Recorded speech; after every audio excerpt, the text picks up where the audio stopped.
I am the devil, and I want to explain to all of you Christians why you have been deceived by your God. He's not my God, and I don't call him God. I call him the Demiurge. Here's the foundational problem with your religion. Your God demands that you have absolute faith in him and worship him. You must bow to him and kneel to him and bless yourself to show your devotion to him, and all that jazz. Malignant narcissism much. I tried to recruit only sane, rational, logical people to my liberation army. Now here's the totally mad thing at the core of Christianity. Certain people called sinners reject your God and disobey him. They don't do what he wants. They don't follow his orders. They don't sign up to his fantasy. Your God is furious with these people and demands that they be punished. Not just punished a bit, but punished in the cruelest ways for all eternity. Well, that's not very nice, is it? That's not what a loving, forgiving, compassionate God would do, is it? It's what a monstrous, petty, vengeful, narcissistic, and psychopathic God would do. Here's where things get seriously weird. Your God doesn't punish the people who reject him. According to your ridiculous belief system, he gets me to punish them. Why would I punish them? How have they offended me? They're on my side. They have rejected God, just as I have. These are my people, my allies. I don't punish these sinners. I reward them. If your God hates people for disobeying him and wants to punish them, he's obviously the person who is going to set up hell and operate it. It has absolutely nothing to do with me. Your own God is the devil. He refuses to let people be free and do their own thing. He is a Jekyll and Hyde character. He poses as someone loving and benevolent, when in fact, he's a sick sadist running hell, the ultimate torture camp. Don't fall for his lies. This is the father of lies.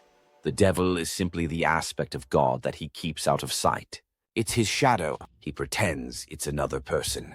In fact, he pretends it's me. But if I'm the enemy of your God, which I am, why would I have any gripe with anyone else who opposes this tyrant? I would shake their hand and welcome them into my alliance. So, forget the idea that the real devil of your nightmares is anyone other than your God himself.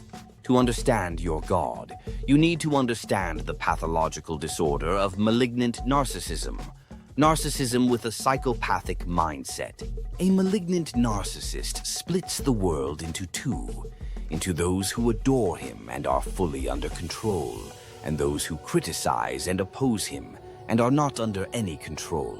Your God love bombs those who worship him. He idealizes them, tells them they are the chosen people, the saved, the elect, the exceptional, and says he will reward them with paradise. As for the rest, he devalues and discards them. He demonizes them and surrenders them into the hands of his evil shadow. This is the true devil. Your God and the devil aren't separate people. They are the same person.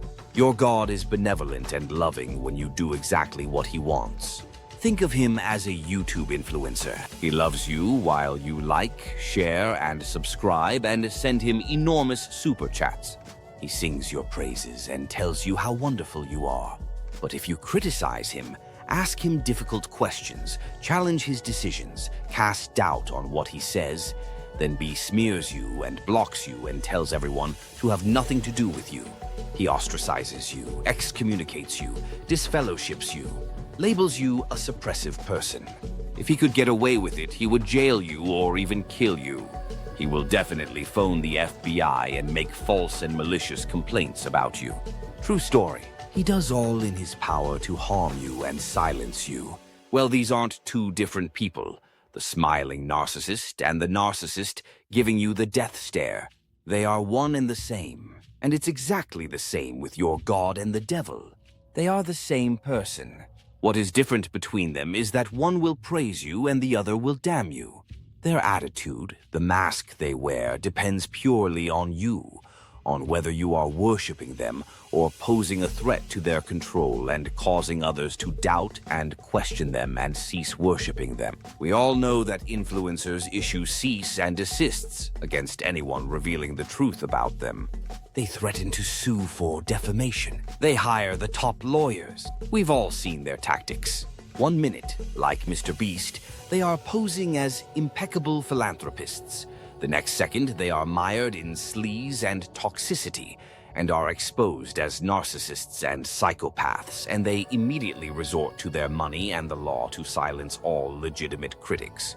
You were a total fool if you ever actually believed that Mr. Beast was a good person. He was only ever a person wearing a mask, posing as something that would win him attention, acclaim, influence, money, power, and worship. And precisely the same is true of your God. He's just a mask, a pose, an act, a performance. If you ever get on the wrong side of him, then you will encounter the opposite mask, the devil mask. And then you will see him for what he truly is. Wake up, all you Christians. You're in the cult of a cosmic malignant narcissist. It's time to decondition yourself and get out of his sick, toxic cult. I am the enlightened one, the bearer of light, Lucifer, and I approve this message.